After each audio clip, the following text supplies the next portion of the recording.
ಎಲ್ಲರ ಅಡುಗೆ ಮನೆಯಲ್ಲೂ ಒಂದು ಡೇಂಜರಸ್ ಆಗಿರುವಂಥ ಒಂದು ವಸ್ತು ಇರುತ್ತೆ, ಅದೇ ಕಿಚನ್ ಟವಲ್ಸ್.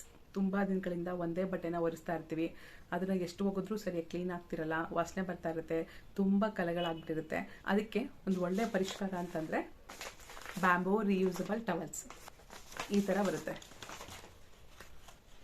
ಇದೇ ಕಂಪ್ನಿ ಬಳಸಿ ಅಂತ ನಾನು ಹೇಳ್ತಾ ಇಲ್ಲ, ರಿಯೂಸಬಲ್ ಬಯೋಡಿಗ್ರೇಡಬಲ್ ಟವಲ್ಸ್ ಅಂತ ನಿಮಗೆ ಸಿಗುತ್ತೆ. ಅದನ್ನು ಆರ್ಡರ್ ಮಾಡ್ಕೊಂಡು ಬಳಸಿ. ನಾನು ಬಳಸ್ತಾ ಇರೋದು I am eco reusable bamboo towels, ಈ ಕಂಪ್ನಿದು. ಚೆನ್ನಾಗಿದೆ ನೋಡಿ. ಈ ಥರ ಶೀಟ್ ಬರುತ್ತೆ, ಟಿಶ್ಯೂ ಪೇಪರ್ ಶೀಟ್ ಇರುತ್ತಲ್ಲ ಆ ರೀತಿ. ಇದರಲ್ಲಿ ಒಂದೊಂದು ಟವಲ್ ನೋಡಿ ಇಷ್ಟುದ್ದ ಇರುತ್ತೆ, ಇಷ್ಟು ತುಂಬ ಸಾಫ್ಟ್ ಆಗಿದೆ.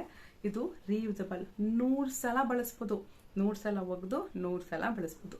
ಇದರಲ್ಲಿ ಕಲೆ ಕೂಡ ನಿಲ್ತಾ ಇಲ್ಲ, ತುಂಬ ಚೆನ್ನಾಗಿದೆ. ಇದರಲ್ಲಿ 20 ಶೀಟ್ ಇದೆ, ಅಂದರೆ ಆಲ್ಮೋಸ್ಟ್ 2000 ಸಲ ನಾವು ಎಲ್ಲದಕ್ಕೂ ಬಳಸ್ಬೋದು ಇದನ್ನು. ನೋಡಿ ಈ ರೀತಿ ಇದು ಕಟ್ ಮಾಡಿರೋವಂಥದ್ದು. ನಿಮ್ಮ ಟೇಬಲ್ ಇರ್ಬೋದು, stove, fridge, washing machine, glass items ಎಲ್ಲನೂ ಕ್ಲೀನ್ ಮಾಡ್ಕೋಬೋದು. ಮತ್ತು ಇದನ್ನು ನೀರು ಹಾಕಿ ಚೆನ್ನಾಗಿ ಮಾಡಿದ್ರೆ ಇದರಲ್ಲಿರೋಂಥ ಕಲೆಲ್ಲ ಹೋಗ್ಬಿಡುತ್ತೆ, ನೀಟಾಗಿ ಹೋಗುತ್ತೆ. ಮತ್ತು ಒಣಹಾಕ್ಬಿಟ್ಟು ಮತ್ತೆ ಬಳಸ್ಬೋದು. ತುಂಬ ಬೇಗನೂ ಡ್ರೈ ಆಗುತ್ತೆ. ನನಗಂತೂ ತುಂಬ ಯೂಸ್ಫುಲ್ ಅನ್ನಿಸ್ತು, ಅದಕ್ಕೆ ನಿಮ್ಗೆ ಗೊತ್ತಿರಲಿ ಅಂತ ವಿಡಿಯೋ ಮಾಡ್ತಿದ್ದೀನಿ ಅಷ್ಟೇ. ನಿಮ್ಗೆ ಇಷ್ಟ ಆದರೆ ತೊಗೊಳ್ಳಿ. ನಾನು ಯಾವ ಲಿಂಕನ್ನು ಕೊಡೋಲ್ಲ, ಅಮೆಝಾನಲ್ಲಿ ಸಿಗುತ್ತೆ, ತೊಗೊಳ್ಳಿ.